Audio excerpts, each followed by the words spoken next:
아버지 하나님, 은혜를 감사합니다.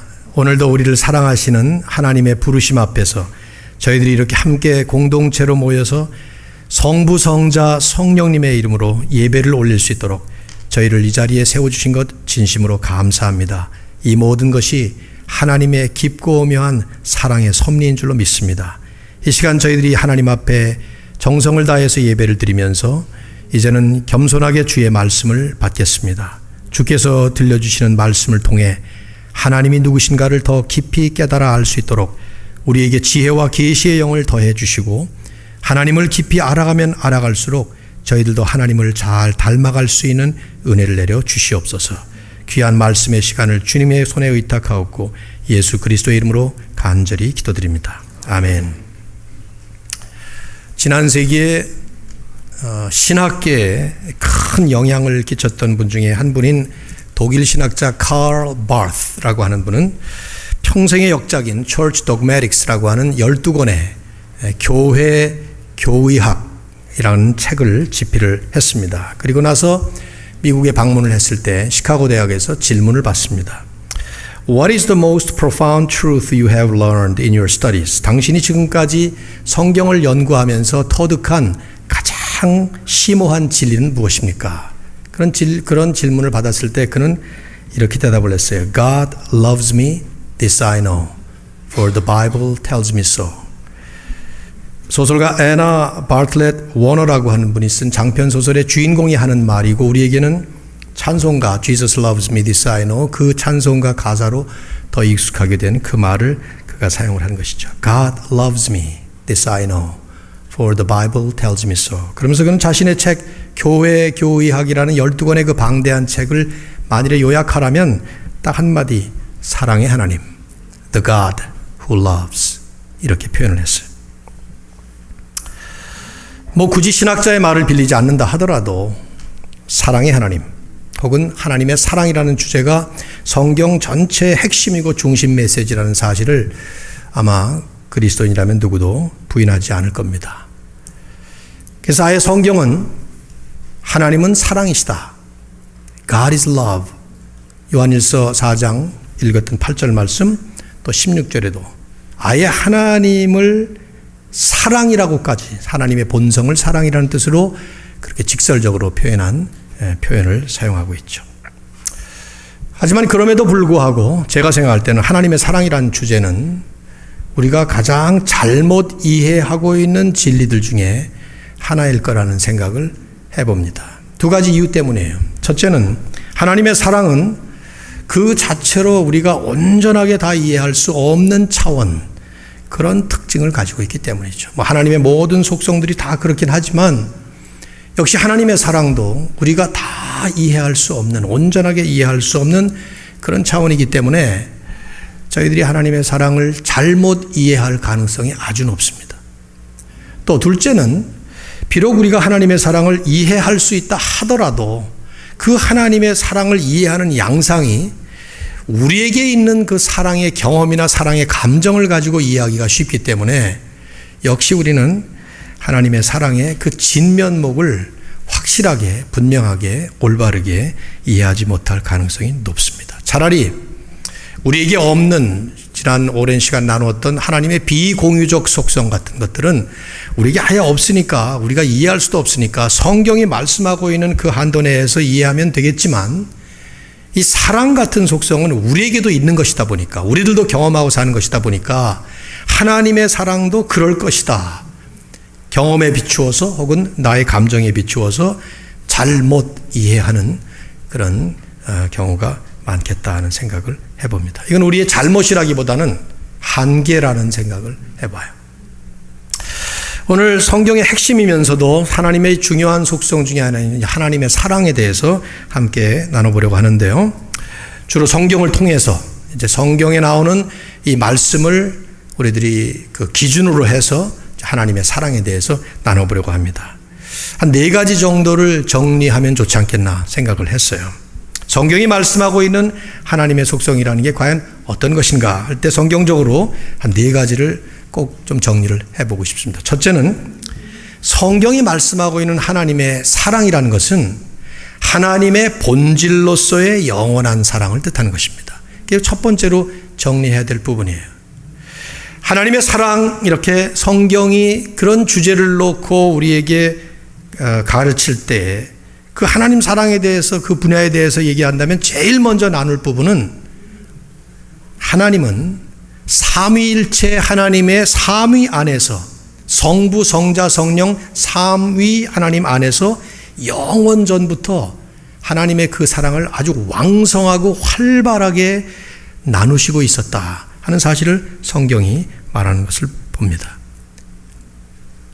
우리가 존재하기 전에, 세상이 존재하기 전에 오직 하나님만 계셨던 그때부터 하나님의 사랑은 처음부터 있었다는 것이죠. 성경이 여러 군데가 나오지만 예수님께서 하셨던 말씀, 두 말씀만 찾아보면, 주님이 십자가에 달리시기 위해서 잡히시기 전에 먼저 감람산에서 기도하시는 기도의 내용이 나오는데, 그때 그 기도가 예수님과, 즉 성자 하나님과 성부 하나님과 독대하시면서 아주 긴밀하게 기도하시는 가장 농도 짙은 기도의 내용들이 거기 다 들어있죠. 예수님의 그 기도의 내용들이 성경에 이렇게 많이 안 나오잖아요.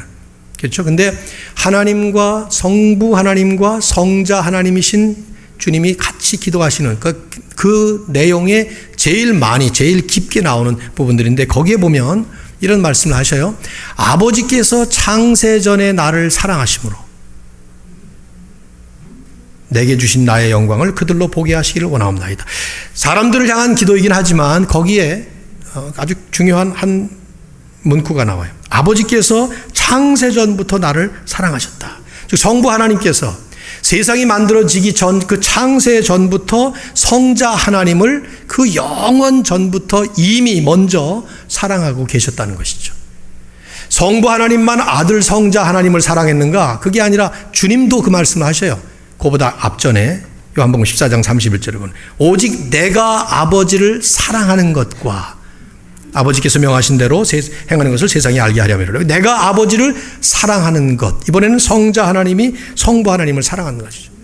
즉 성부 하나님께서 성자 하나님을 사랑하시고 성자 하나님께서 성부 하나님을 사랑하시는, 아무도 없던 그 옛날 창세전에 영원전부터 이미 그 두 분 사이에, 두 위격 사이에, 성부와 성자 사이에 풍성한 왕성한 사랑의 관계, 사랑의 교제가 있었다는 것이죠. 그게 활발하게 진행되고 있었다. 물론 계속 지금도 여전히 그것은 계속되고 있지만, 그러니까 하나님의 사랑을 얘기할 때 시간적으로 얘기한다면 제일 첫 번째로 성경에서 다뤄야 될 부분은 바로 이 삼위일체 하나님의 사랑에서부터 출발하는 것입니다.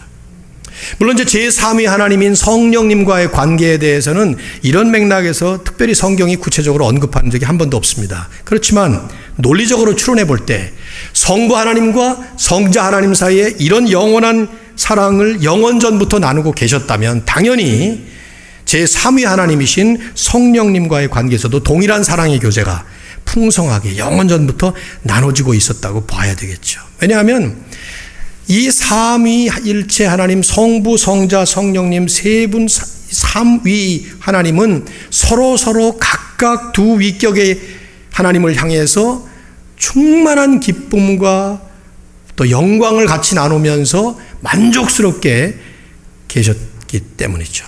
성부 하나님은 성자 하나님과 성령 하나님을 향해서, 성자 하나님은 성부 하나님과 성령 하나님을 향해서, 성령 하나님은 성부 하나님과 성자 하나님을 향해서 삼위 안에서 풍성한 완벽한 기쁨과 사랑과 영광이 나눠지고 있을 것이 너무 당연한 삼위일체의 논리이기 때문이죠.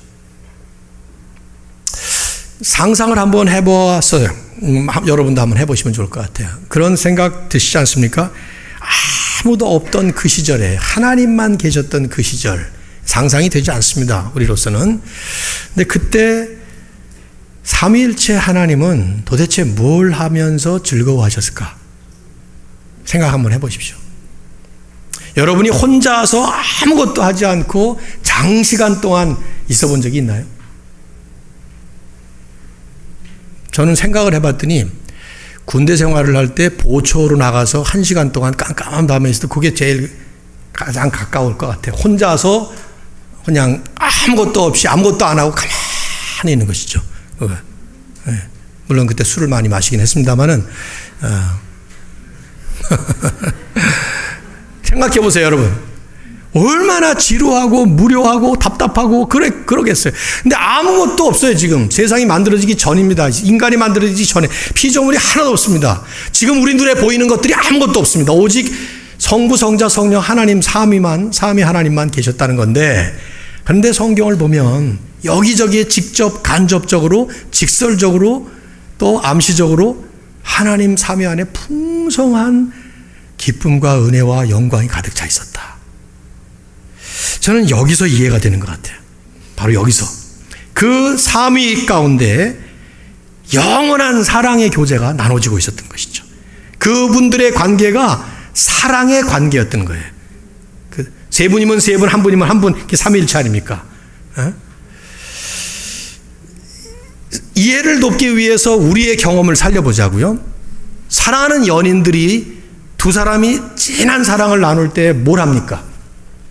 뭐 좋은 거, 재미있는 거 하기도 하고 먹기도 하고 뭐 그런 것들 하는 건데, 근데 진짜 사랑하는 정말 깊은 사랑을 나누는 사람들 같으면 그 둘이 아무것도 안 해도 돼요.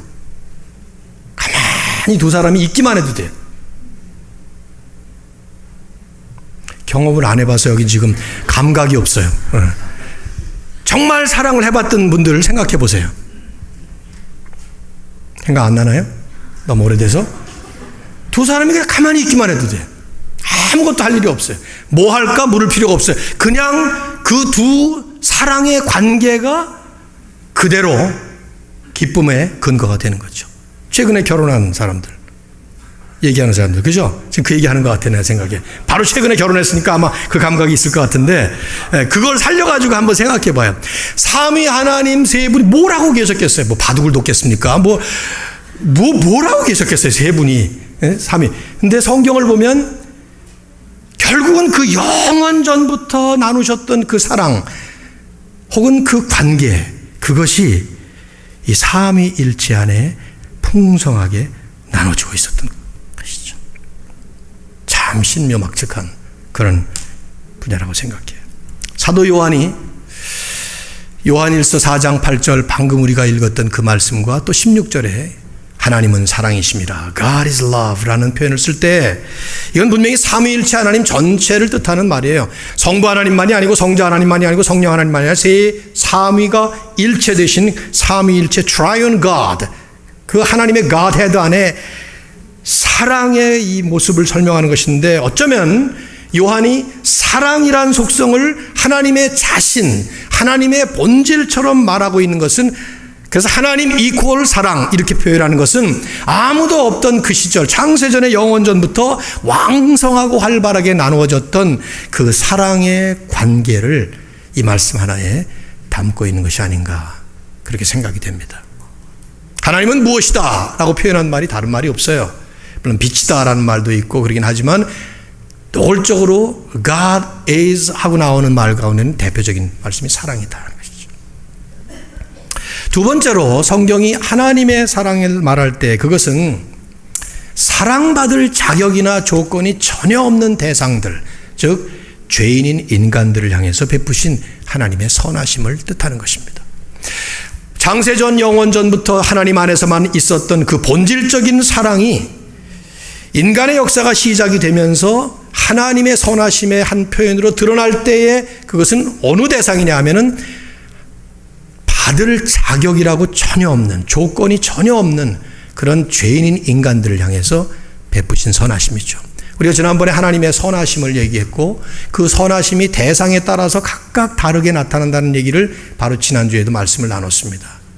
하나님의 그 선하심, goodness of God이 불쌍한 사람들을 향해서는 자비로 나타납니다. 심판받을 대상들을 향해서는 심판을 보류하고 계시는 오래 참으시는 인내로 나타납니다. 그리고 아무 자격이 없는 택한 백성들을 향해서는 하나님의 은혜라는 것으로 나타납니다. 사랑은 은혜와 약간 달라요. 사랑도 역시 자격이 없고 조건을 갖추지 못한 죄인들을 향해서 보여주시는 하나님의 사랑인데, 이 사랑은 은혜와 달리 보편적입니다.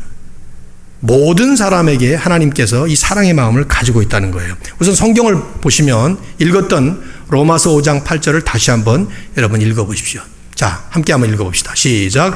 우리가 아직 죄인 되었을 때에 그리스도께서 우리를 위하여 죽으심으로 하나님께서 우리에 대한 자기의 사랑을 확증하셨느니라. 하나님이 그리스도를 통해서 우리에게 자기 사랑을 확증하셨다 할 때 그 확증, 분명하게 증거했다 하는 그 내용에는 뭐가 들어있는가 하면 우리가 죄인임에도 불구하고 그 죄인을 향해서 그리스도를 통해 사랑을 베푸셨다는 바로 그 부분이에요. 우리가 아직 죄인 되었을 때, 즉 죄인이기 때문에 죄인의 자격이라고 하면 심판밖에 받을 게 없는 거 아니겠습니까? 징벌 받아야 돼요. 그런데 전혀 자격 없는, 사랑을 받을 자격이 없는 그 죄인이었는데 하나님은 사랑을 우리에게 베푸셨다는 것이죠. 사랑의 마음을 가지고 우리를 보신다는 것이죠. 이게 무슨 말이냐면 죄인이기 때문에 그 죄인이 받아야 되는 응당한 심판이 있지만 여전히 그렇더라도 그 죄인들을 향해서 가지시는 하나님의 마음은 사랑의 마음이라는 거예요. 이게 일반 은혜와도 관계가 돼요. 지난번에 이미 나눴던 마태복음 5장 44절 이하 보면은 너희 원수를 사랑하며 너희를 핍박하는 자를 위해서 기도해 주라. 그렇게 말씀을 하시면서 왜 그래야 되느냐 하는 그 논리를 이렇게 얘기를 해요. 왜 너희가 원수를 사랑하고 핍박하는 자를 위해서 기도해 줘야 되느냐? 하나님은 그 해를 의인과 악인에게 비추시고 비를 의로운 자와 불의한 자 다 비춘다. 그러면서 그러므로 하늘에 계신 너희 아버지 온전하신 것 같이 너희도 온전하라. 하나님이 그러신 온전한 선하심을 가지신 분이기 때문에 그래야 된다 하는 말씀을 하는데 이 말씀의 뜻은 하나님께서 가지신 그 사랑의 본질은, 사랑의 그 마음은 죄인이라 하더라도 여전히 그대로라 이 말이에요. 물론 이 말은 오해하시면 안 됩니다. 하나님께서 이렇게 사랑하시기 때문에 모든 사람을, 모든 죄인을 다 구원하시는가? 그렇지 않습니다. 구원받는 것은 또 다른 차원의 하나님의 선택이라는 은혜의 차원이에요. 우리가 이해할 수 없죠. 그렇게 사랑하신다면 전부 다 구원해 주셔서 그렇지 않는다는 거예요. 하나님의 은혜를 베푸시는 것은 구원받을 사람을 선택하셔서 택한 백성들에게 구원을 주시는데 그렇더라도 하나님의 사랑의 속성은 죄인들의 죄 때문에 영향받지 않는다는 거예요. 여전히 그 죄인들을 심판하시면서까지도 하나님의 사랑의 속성은 변함이 없다 하는 것입니다. 그런 면에서 하나님의 사랑은 무조건적이죠. Unconditional love란 말이에요. 그렇기 때문에 그리스도인들을 향해서 원수를 사랑하라 하는 말이 가능한 거예요. 만일 하나님께서 당신께서 당신의 원수격인 죄인들을 여전히 사랑하는 마음을 가지고 있지 않다면 우리를 향해서 원수를 사랑하라 하고 요구하실 수 있는 근거가 전혀 없는 것이죠. 우리에게 너희는 원수를 사랑하라 하고 말씀하시는 이유는 그러므로 하늘에 계신 너희 아버지 온전하신 것 같이 너희가 온전하라 하는 그 말씀의 맥락에서 하나님이 원수까지도, 죄인들이 다 원수인데 그 죄인들에게까지도 사랑의 마음을 변치 않고 가지고 계시다는 것을 우리에게 말씀하시는 것이죠. 역으로 하면 원수를 사랑할 수 있을 때에 사실은 하나님의 사랑의 깊이를 제대로 우리가 이해할 수 있다는 것이죠. 우리가 하나님의 사랑의 깊이를 제대로 이해하지 못하는 것은 그 수준까지 우리의 사랑이 못 가기 때문에 경험이 안 되는 거죠. 결론에서 나중에 또 한번 말씀드리겠습니다만 저는 바로 이 점이 이 포인트가 우리가 경험하고 우리가 이해하고 있는 우리들의 사랑과의 근본적인 차이예요. 우리 사랑은 조건적입니다. 아무리 연인들이 서로 사랑한다고 합시다. 그거 조건적이에요. 뭔가 자기에게 유익이 되기 때문에 그렇게 하는 것입니다. 저는 이제 40년을 한 사람하고 지금 사랑하면서 살고 있는데 40년을 살아도 이 말씀을 준비하면서 내가 가만히 보니까 조건적이에요. 내가 싫으면 싫은 거예요. 나에게 좋기 때문에 좋은 거고. 물론 40년 전보다는 많이 낮았죠.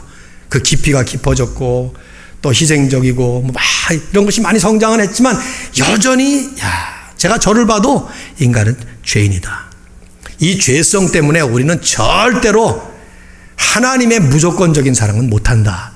그래서 우리가 하나님의 사랑을 내 식대로 이해해서는 미흡하다 이 말이죠. 세 번째, 여기 중요한 진리가 있습니다.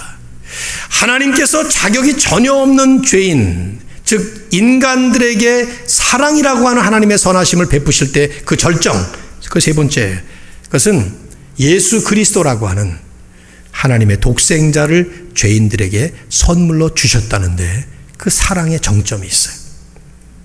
그래서 우리가 하나님의 사랑을 얘기할 때마다 예수 그리스도가 그대로 옆에 대두되는 것은 바로 이유 때문이죠. 하나님의 사랑. 그러면 이렇게 장황한 설교를 하기보다 거두절미하고 딱 한 가지 포인트, 그리스도를 우리에게 주셨다는 겁니다. 근데 어떤 사람에게 주었는가? 죄인들에게 주셨다는 거죠. 바빙크라고 하는 탁월한 화란의 개혁주의 신학자는 이 부분을 강조했어요. 이렇게 얘기를 했어요. 하나님의 사랑은 우리에게 단순히 어떤 것을 준 것만이 아니다. 어떤 유익을 우리에게 준 것만이 아니다. 바로 하나님 자기 자신을 온전하게 우리에게 주신 것이 하나님의 사랑이다. 그렇게 얘기를 했습니다. 즉 예수 그리스도를 통해서 죄인인 인간들을 사랑하시는 것을 보여준 그거를 빼놓으면 우리는 사실은 하나님의 사랑을 논할 수 없다는 것이죠. 여러분이 성경을 읽다 보시면은 구약부터 시작해서 쫙 이렇게 신약으로 계속해서 읽어 내려가다 보면 자주자주 구약과 신약의 아주 뚜렷한 차이점을 발견하시게 돼요. 특별히 바로 이 면에서 구약에서 하나님의 사랑이라는 것을 보기가 참 어렵습니다. 그러다 보니까 어떤 학자들은 구약 성경, 신약 성경을 나눌 때 그 주제와 강조점이 구약은 하나님의 심판이고 신약은 하나님의 사랑이다. 이렇게 얘기를 하는데 꼭 틀린 건 아니지만 맞는 것도 아니에요. 이것은. 구약을 보면서 하나님의 속성인 이 사랑을 우리가 찾기가 쉽지 않은 이유는 아직 예수 그리스도께서 오시지 않았기 때문이에요. 그러다 보니까 계속 암시하듯이 foreshadow, 미리 예표적으로 보여주는 것뿐이지 하나님의 사랑을 진하게 끈끈하게 구약에서는 느끼기가 어렵습니다. 그러다가 예수 그리스도가 딱 오시면서 그리스도가 이 땅에 오시고 예수께서 십자가에 죽으시고 그러면서 바로 거기서 하나님의 사랑이 절정을 이루면서 우리에게 분명하게 드러나는 것이죠. 진정한 의미에서 하나님의 사랑을 경험한다는 것은 예수 그리스도를 통해서만 우리는 경험할 수 있는 것이죠.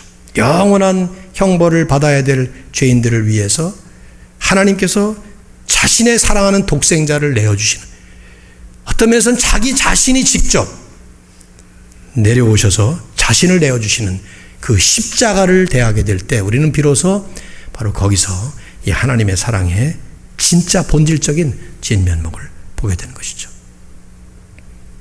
그래서 대부분 학자들은 바로 이 성경 구절 요한복음 3장 16절을 성경의 핵심이라고 말하죠.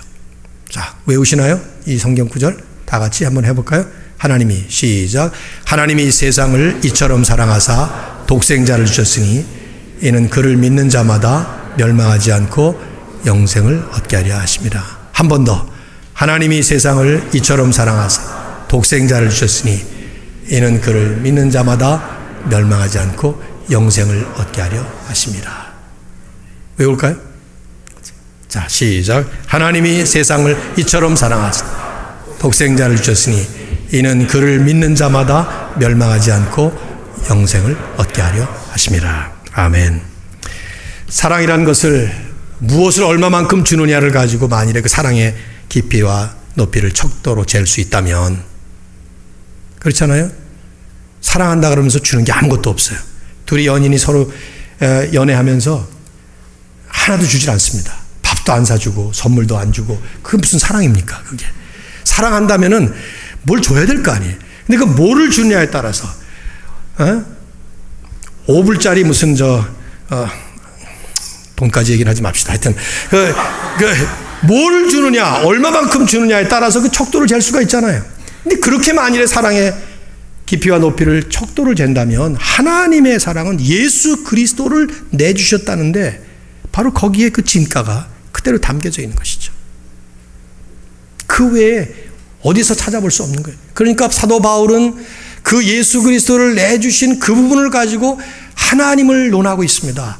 자기 아들을 아끼지 아니하시고 우리 모두를 위해 내주시니가 어찌 그 아들과 함께 모든 것을 우리에게 주시지 않겠느냐. 예수 믿고 구원받아서 그리스도를 믿음으로 인해서 그리스도 때문에 이 사랑과 은혜를 힘입은 그리스도인들을 향해서 성경은 그 하나님, 아들까지도 내어주신 그분이 뭘 아끼겠느냐 이 말이에요. 우리가 달라는 대로 하나님께서 뭘 아끼겠느냐? 하나님이 어떤 분이시냐? 이건 기도의 제목이 원리라기보다도 하나님이 누구신가를 설명하는 그런 말씀이라는 거죠. 그런 면에서 하나님의 사랑은 무제한적인 unlimited love라고 우리 말할 수 있는 것이죠. 자기 아들을 남을 위해 내준다고요? 그건 불가능한 일이에요. 무슨 쇼를 부리지 않는 이상, 다른 어떤 꿍꿍이가 있지 않는 이상 불가능한 일입니다. 아들을 내준다는 거, 더구나 그 아들을 죄인들을 위해서 내준다는 거 불가능한 일이에요. 그러다 보니까 성경은, 특별히 신약 성경은 일단 그 예수 그리스도를 통해서 나타난 하나님의 사랑을 강조하느라고 계속 십자가 얘기를 꺼내는 거죠. 요한일서 4장 9절에 하나님의 사랑이 우리에게 이렇게 나타난 바 되었으니 하나님이 자기의 독생자를 우리에게 세상에 보내시면 그로 말미암아 우리를 살리려 하십니다. 독생자를 이 땅에 보내셔서 그분을 통해서 십자가에서 우리를 살리신 거기에는 결국 하나님의 사랑이 이렇게 나타났다. 갈라디아 2장 20절을 보면은 긴 성경 본문인데요. 상당히 깁니다. 자막에 2개를 띄워야 됐어요. 한번 읽어봅시다. 후반부를 더 읽어보셔야 되는데, 자, 시작. 내가 그리스도와 함께 십자가에 못 박혔나니 그런즉 이제는 내가 사는 것이 아니요 오직 내 안에 그리스도께서 사시는 것이라. 이제 내가 육체 가운데 사는 것은 나를 사랑하사 나를 위하여 자기 자신을 버리신 하나님의 아들을 믿는 믿음 안에서 사는 것이라. 아멘. 나를 사랑하사 나를 위해서 자기 자신을 버리신 그 하나님의 아들을 믿는 믿음 안에, 이 그리스도인의 삶이라는 거죠. 이미 말씀을 드렸습니다마는 삼위일체 하나님 안에서 시작된, 시작이 없죠. 시작이란 말 쓸 수가 없죠. 누려지고 있고 왕성하게 활동하고 있었던 그 하나님의 사랑, 영원한 사랑이기 때문에 그리스도 안에서 우리에게 베푸신 하나님의 사랑도 역시 영원한 사랑입니다. 그래서 한번 구원받은 하나님의 백성은 구원을 잃지 않는 거예요. 하나님이 이걸 잃게 할 수가 없는 거예요. 영원한 것이기 때문에. 성경이, 제가 자막도 부족하고 시간도 많이 가니까 다 생략을 했습니다만은 하나님의 사랑에 대한 성경 구절이 얼마나 많습니까? 바울이 그래서 로마서 8장에서 뭐라고 말해요? 이 그리스도 안에 있는 하나님의 사랑에서 우리를 끊을 수 없다. 그 어떤 것도 끊을 수 없다. 천하무적의 사랑의 줄이. 그렇게 우리에게 설명을 하죠. 마지막 하나를 더 나눈다면 하나님의 이 사랑은 모든 그리스도인들이 거듭날 때, 하나님의 자녀로 거듭날 때 새롭게 받는 새로운 사명이다 하는 것입니다. 그리스도인으로서 거듭날 때, 성령의 역사를 통해서 예수 그리스도를 믿는 믿음을 가질 때 우리는 그리스도인이라는 새로운 정체성을 가지고 하나님의 자녀로 거듭나게 되는데, 새롭게 태어나게 되는데, 그때 새롭게 받게 되는 새로운 사명이 바로 이 하나님의 사랑이에요. 십자가에 달리시기 위해서 잡히시기 바로 전날 예수님은 제자들을 쫙 모아놓고 마지막 최후의 만찬을 하시면서 거기서 발을 씻으십니다. 그러면서 예수님께서 하신 말씀이에요. 이것이 요한복음 13장 34절에 새 계명을 너희에게 주노니 서로 사랑하라. 여기 새 계명이라는 표현을 쓰고 있어요. New commandment. 새 계명을 너희에게 주노니 서로 사랑하라. 내가 너희를 사랑한 것 같이 너희도 서로 사랑하라. 하나님의 공유적인 속성들 전부가 다 우리가 본받아야 될 속성이지만 특별히 이 사랑의 속성이야말로 대표적으로 우리가 본받아야 될 속성인데, 주님은 새 계명이라는 이런 특별한 용어를 사용하시면서 명령하시기까지 이 사랑을 강조하셨어요. 사실은 주님 자신이 모든 계명의 조건을 다 순종하셨고, 그래서 계명을 완성하셨고, 우리가 더 이상 구약의 율법에 매이지 않도록 우리를 율법에서 해방시키신 분이에요. 더 이상 지킬 계명이 없어요. 왜냐? 예수님만 믿으면 되는 거예요. 그러면 저절로 그 안에서 제대로 믿는 우리의 믿음이 계명을 지키는 삶이 되니까. 그런데 예수님은 특별한 new commandment, 마치 다른 건 다 말고 이거, that's old commandment, this is a new commandment. 저건 다 지나갔지만 새롭게 시작해라 하는 것처럼 강조하기 위해서 이 말씀을 하신 거예요. 그게 뭡니까? 서로 사랑하라. 즉 그리스도를 믿고 그리스도인이 되는 순간, 하나님의 자녀로 거듭나는 그 순간 우리에게는 이 새 계명이라고 표현될 만큼 새로운 사명, 사랑하는 사명이 주어진 것입니다. 주님의 말씀을 그 13장에서 많이 강조하셨어요. 반복해서. 바로 거기에서 또 내 계명은 곧 너희를 사랑한 것 같이 너희도 서로 사랑하라 하는 이것이니라. 어떻게 하라는 겁니까 이것이?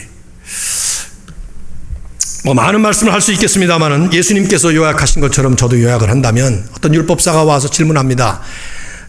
제일 중요한 계명이 뭡니까? 하는 식으로 질문을 해요. 그때 예수님이 하신 말씀이 사랑과 연관을 해서 계명을 요약하셨습니다. 마태복음 22장 37절 이하에 잘 아시는 말씀이죠. 첫 번째는 뭡니까? 마음을 다하고 목숨을 다하고 뜻을 다하여 주 너의 하나님을 사랑하라. 하나님을 사랑하라.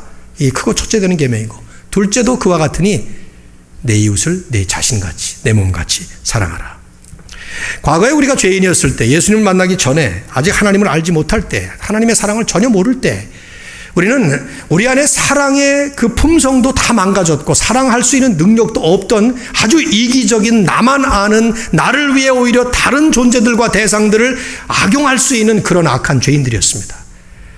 그런데 우리 안에 예수님이 오셨고 그리스도의 십자가의 그 놀라운 능력을 통해서 우리 안에 하나님의 사랑의 성품을 회복시키기 시작했어요. 이제 우리 그리스도인들은 살아가면서 우리 안에 계속해서 이것을 회복시키시는 성령님의 은혜와 능력을 통해서 우리도 하나님을 사랑할 수 있게 됐고 이웃을 사랑할 수 있게 됐고 심지어는 나를 해하는 원수까지도 사랑할 수 있는 그런 능력까지 하나님은 우리 안에 회복시키시는 것이죠. 놀라운 일이에요. 여러분이 예수님을 믿으면서 예수 믿는 신앙생활을 하면서 놀라야 될 게 뭐냐면 내가 어떻게 이렇게 변하고 있는가에 놀라셔야 돼. 그건 자기 자랑이 아니에요. 하나님의 놀라운 능력의 역사로 가능한 일이에요. 불가능한 일들이 우리 안에서 일어나고 있는 거예요. 그 중에 대표적인 것이 사랑할 수 없는 사람이 사랑할 수 있게 된 것입니다. 왜? 그 사랑을 힘입었고 그 사랑이, 능력이 우리 안에 역사하고 있기 때문에. 그래서 사도 요한이 사랑의 사도로서 이 말씀을 제일 많이 강조해서 요한 1서를 읽어보면 너희는 이미 요한 1서 5장 12절을 보면 내가 이 글을 쓰는 이유는 하나님의 아들을 믿는 너희에게 영생이 있음을 알게 하려 함이로다. 요한 1서 1장부터 5장까지 그 편지의 목적이 하나님의 아들 예수 그리스도를 믿는 하나님의 사람들에게 영생이 있다는 사실을 알게 하기 위해서 썼는데, 그런 사람들을 향해서 끊임없이 강조했던 것이 너희는 서로 사랑하라 하는 말씀이었어요. 읽어봅시다 같이. 시작. 사랑하는 자들아 하나님이 이같이 우리를 사랑하셨은즉 우리도 서로 사랑하는 것이 마땅하도다. 하나님께서 이렇게 사랑하셨기 때문에 사랑하는 게 마땅하다. 그 사랑 마땅한데도 불구하고 잘 안 될 때마다 우리가 해야 될 건 뭐냐면 어디로 돌아가야 되는가 하면 남을 비판하거나 나를 비판하는 것이 아니라 다시 하나님께로 돌아가야 돼요. 그래야만 거기가 사랑의 근원이세요. 그리스도를 통해서 우리로 하여금 깨닫게 하시고 체험하게 하시고 다시 거듭나게 하시고 우리 안에 회복시킨 그 사랑의 근원이 바로 우리가 돌아가야 될 목적지라 이 말이죠. 그래서 다시 거기서부터 또 다시 나와야 우리는 이것이 가능한 일이라 이 말이에요. 부부싸움 해결하는 거 간단해요. 이러다 보니까 저는 상담을 잘 못하는데 어떻게 이게 간단해, 그죠? 간단하지 않죠. 근데 저는 간단하다고 생각해요. 어쩌고 저쩌고 아무리 갑론을박하고 뭐 옥신각신 해봐야 결국 두 사람 다 그리스도를 믿는 그리스도인들이라면 하나님의 사랑을 다시 한번 체험하는 길로 돌아가야 합니다. 그러면 거기서부터 다시 내려올 수가 있는 것이죠. 결혼한 다음에 나중에 청년들도 실시를 해보십시오. 말씀을 결론을 맺겠습니다. 우리가 좀 어떻게 뭘 해야 될까? 우리의 이제 반응, 우리의 적용, 실천 이런 차원에서 몇 가지를 정리해 본다면 하나님의 사랑은 첫째로 직접 체험해야만 알 수 있는 것입니다. 직접 체험해야만 하나님의 사랑을 알 수가 있습니다. 여러분, 세상 사랑도 말이나 설명으로 우리가 터득하는 것이 아닙니다. 세상 사랑도 체험을 통해서 알게 됩니다. 사랑하는 연인들이 두 사람이 연애를 시작하고 데이트를 시작하면서 어떻게 하면 우리가 더 사랑을 잘할 수 있을까? 이런 걸 연구하기 위해서 반스의 노블스에 가서 뭐 사랑의 미학, 사랑의 물리학 뭐 이런 책 있는지 모르겠어요. 내가 그런 책들이. 근데 아무튼 그런 책을 사다가 두 권, 세 권 사다가 밤새도록 읽고 외우고 암송하고 그런다고 사랑을 알 수 있을까? 조금 지식적인 정보는 얻을 수 있을지 몰라도 결국은 체험을 해야 돼요.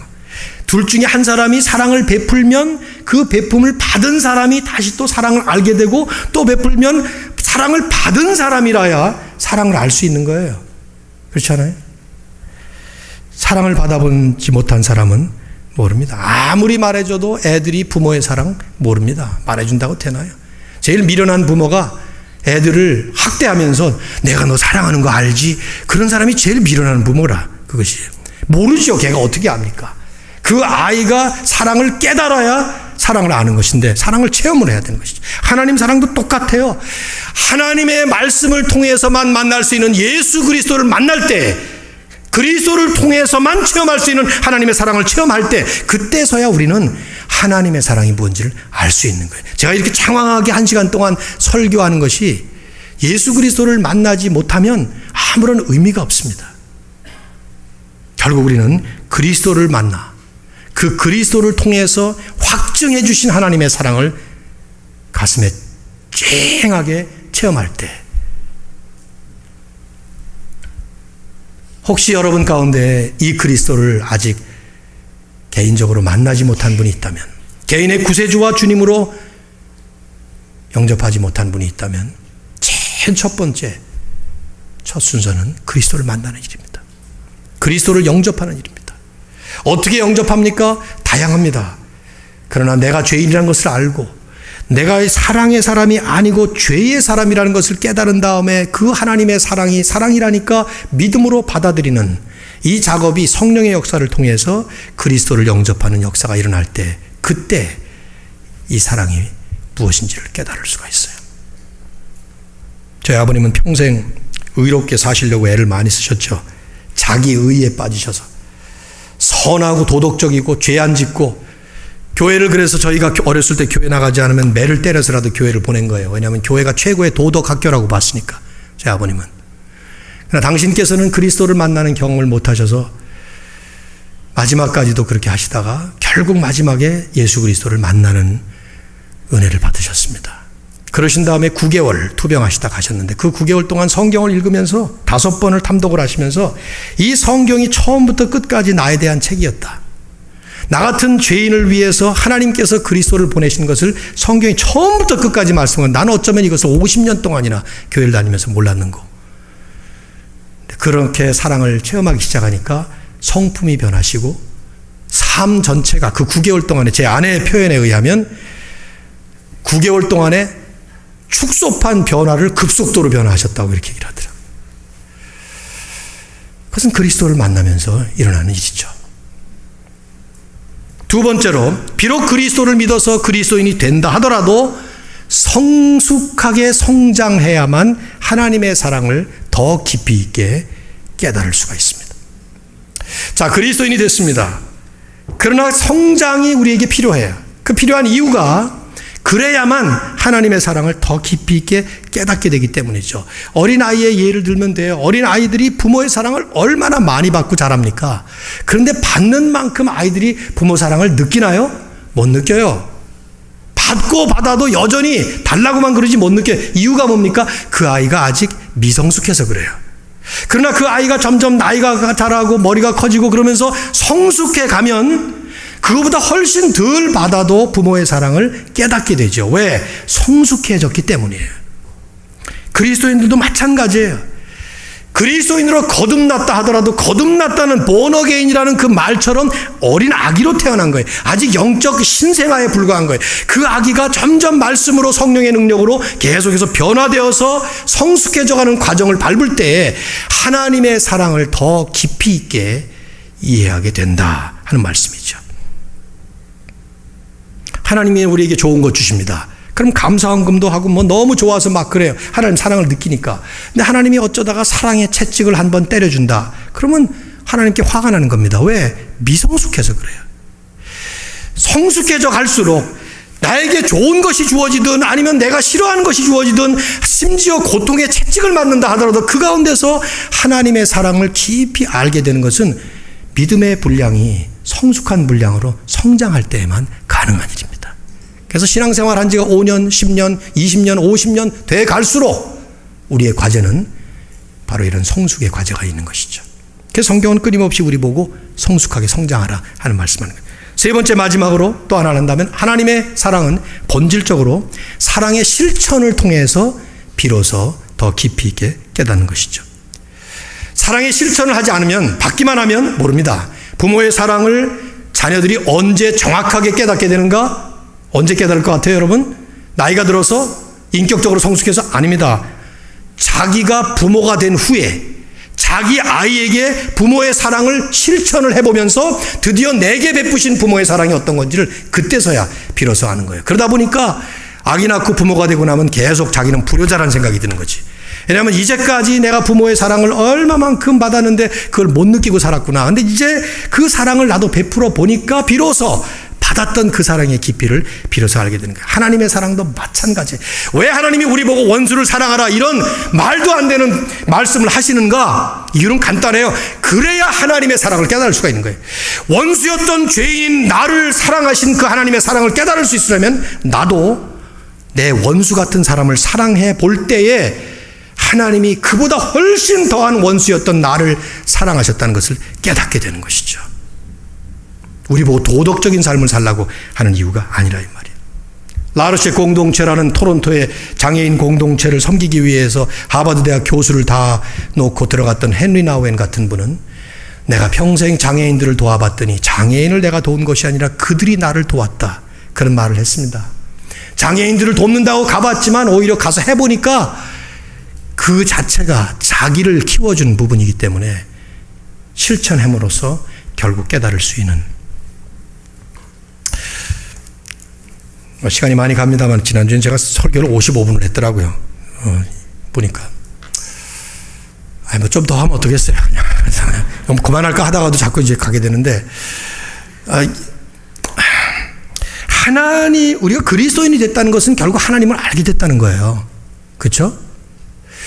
그리고 하나님이 우리를 하신다라는 것을 알게 됐다는 얘기인데, 만일에 그 하나님의 사랑을 이런 식으로 이론적으로 혹은 신학적으로만 알기만 하고 삶 속에서 누리지 못하면, 체험하지 못하고 베풀지 못하고 누리지 못하고 살면 자칫하면 우리는 신앙생활을 하면 할수록 복음의 은혜보다 율법주의적인 종교생활에 빠지게 되는 것입니다.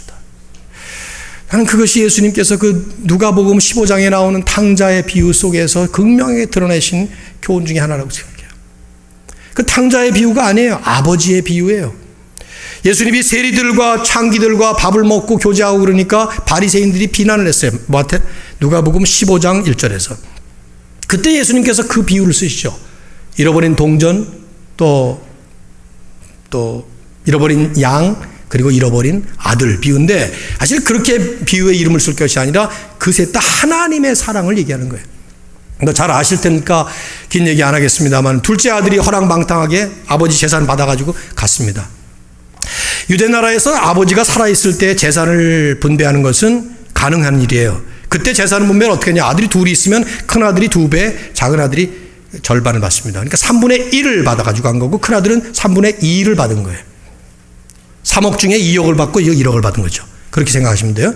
근데 그 둘째 아들이 허랑방탕하고 많은 죄를 짓고 돌아옵니다. 아버지 마음에 상처를 주고, 그럼 또 아버지는 언제나 언덕 위에서 기다렸죠. 그러다가 아들이 돌아오는 걸 보고 달려가서 맞이하면서 그 아버지가 사랑하는 모습을 역력하게 아주 그림처럼 그리고 있잖아요. 아들은 보지 못하는데 아버지는 멀리서 보고 아버지가 달려가죠. 아들이 막 연습을 했어요. 내가 죄를 많이 지었고 어쩌고저쩌고 막 말을 하는데 아버지가 입을 딱 막습니다. 그리고 그만해라. 맞고 나서는 그 말을 연습한 거 다 못해요. 거기 자세히 읽어보시면은. 아버지가 다시 반지를 끼워주고 신을 씌워주고 옷을 입혀주고 아들의 자리로 회복시킵니다. 받아주고 그를 용서해주고 합니다. 근데 여기 문제가 큰아들이에요. 큰아들은 그날도 밖에 나가서 열심히 일을 하다가 돌아옵니다. 근데 막 풍악 소리가 들립니다. 와서 들어와 보니까 종이 말합니다. 당신의 동생이 살아 돌아왔습니다. 이 큰아들이 화를 나기 시작합니다. 잔치에 안 들어갑니다. 그래서 아버지가 나와서 들어가자. 그랬더니 뭐라고 말을 하는가 하면 이렇게 말하죠. 내가 수년 동안 아버지를 섬겨 명을 어김이 없거늘. 그러니까 이 큰아들은 수년 동안 아버지와 함께 같이 살았지만, 방탕한 적도 없었지만 아버지를 섬긴 거예요. 종처럼 서빙한 거예요. 서번트처럼. 아들이 아니라. 명령을 어긴 적이 없다. 언제나 아버지의 말을 명령으로만 받아서 율법을 지키듯이 한 거예요. 그러더니 그 다음에 첨가하죠. 내게는 염소 새끼 한 마리도 준 적이 없더니 이 당신의 아들, 자기 동생이라고도 안 그래요. This son of yours, 당신의 아들 중에 하나가 돌아오매, 장기와 함께 살림을 다 먹어치운 돌아오매 이를 위하여 살찐 송아지를 잡으셨나이다. 그때 아버지가 뭐라고 하는지 여러분 기억나시나요? 예, 너는 항상 나와 함께 있었다. 내 것이 다 내 것이었다. 왜냐하면 분배해 줬으니까. 그러나 내 동생은 죽었다가 살아왔은 즉 우리가 기뻐하는 것이 마땅하지다. 거기서 끝납니다. 이야기는 unfinished story로. 형은 아버지를 종처럼 섬겼을지언정 아버지와의 아들과의 사랑의 관계를 누려보질 못했어요. 자기가 그렇게 한 거예요. 열심히 일을 했습니다. 그날도 열심히 일하고 돌아오는 거예요. 열심히 새벽 기도하고 열심히 11조 내고 열심히 교회 봉사하고 열심히 신앙생활하고 큐티 한 번도 빼놓지 않고, 그게 다 나쁘다는 거 아니에요. 근데 그 모든 것이 아버지를 섬기는 것처럼 즐거움이 없어요. 그리고 동생이 돌아와서 아버지는 잔치를 하려고 그러는데 분노가 치밀어 올라서 잔치에 들어가질 않습니다. 이게 무엇인가? 여러분 정말 생각해 보셔야 되는데, 아버지의 사랑을 듬뿍 받고 그 아버지의 사랑 속에 푹 빠져서 살면서도 그런 걸 누리지 못하는 거예요. 그리고 한 번도 틀림이 없는 종교적인 율법주의적인 생활만 반복됐던 것입니다. 저는 이제 내년이면 로컬 처치 패스터로서는 은퇴를 하고 하나님이 건강과 또 인도해 주시는 대로 그 다음 단계를 가려고 하는데, 제가 이러면서 요즘에 많이 제 목회도 돌아보고 신앙생활도 돌아봅니다. 염려가 많습니다. 나는 종교인인가? 아니면 하나님의 사랑을 받은 은혜로운 복음의 사람인가? 여러분들을 향해서도 염려가 많습니다. 요즘 교회가 종교단체인가? 아니면 은혜의 공동체인가? 기가 막힌 율법의 잣대를 가지고 서로를 비난하고 그리고 남의 눈에 있는 티를 뽑으려고 하는 그런 자세들이 우리들에게 있다면 우리는 하나님의 사랑이 뭔지를 아직도 깨닫지 못하는 것이고, 그 사랑을 깨닫고 충분히 누려야 할 만큼 누리지 못하고 살아간다면 교회는 사실은 무서운 종교 집단이 되는 것이죠. 하나님은 사랑의 하나님입니다. 그리고 그 사랑은 하나님의 본성입니다. 그리고 그것을 우리에게 이미 주셨고 회복시키시고 그리스도를 통해서 계속해서 누려가도록 하는 것이죠. 여러분의 가정생활이 지금보다 바뀌어야 돼요. 직장생활이 바뀌어야 합니다. 학교생활이 바뀌고 인간관계가 바뀌고 우리 삶 전체가 바뀌어야 됩니다. 어떻게 바뀌어야 되느냐? 그 하나님의 사랑이 우리의 파운데이션으로 자리 잡아야 됩니다. 이걸 오해하지 않기 위해서 다음에 밸런스 있는 말씀을 또 하겠습니다만, 이건 모든 걸 그냥 다 좋게 하라는 뜻하고는 다른 것입니다. 하나님의 사랑 얘기를 하는 것이죠. 바울은 에베소서에서 그런 기도를 합니다. 간절하게 기도를 합니다. 내가 하늘과 땅에 있는 각 족속에게 이름을 주신 아버지 앞에 무릎을 꿇고 비노니 너희가 능히 모든 성도와 함께 지식에 넘치는 그리스도의 사랑을 알되, 그리스도의 사랑을 알되 어떻게 아느냐? 그 넓이와 길이와 높이와 깊이가 어떠함을 깨달아. 그걸 깨달을 때야만이 하나님의 모든 충만하신 것으로 우리에게 충만히 채워질 것이기 때문에 바로 그 사랑의 넓이와 길이와 높이와 깊이가 어떠함을 깨달아 총체적인 그 하나님의 사랑의 수준을 깨달을 수 있도록, 이게 바울이 에베소 교회를 향한 기도였어요. 그런데 계시록 2장에 가면 에베소 교회에 책망이 나와요. 너희가 첫사랑을 잃었노라. 하나님 앞에 우리가 개개인과 가정과 또 교회가 이 사랑이 충만하게 넘치고 누려질 수 있기를 우리 주 예수 그리스도의 이름으로 축원합니다.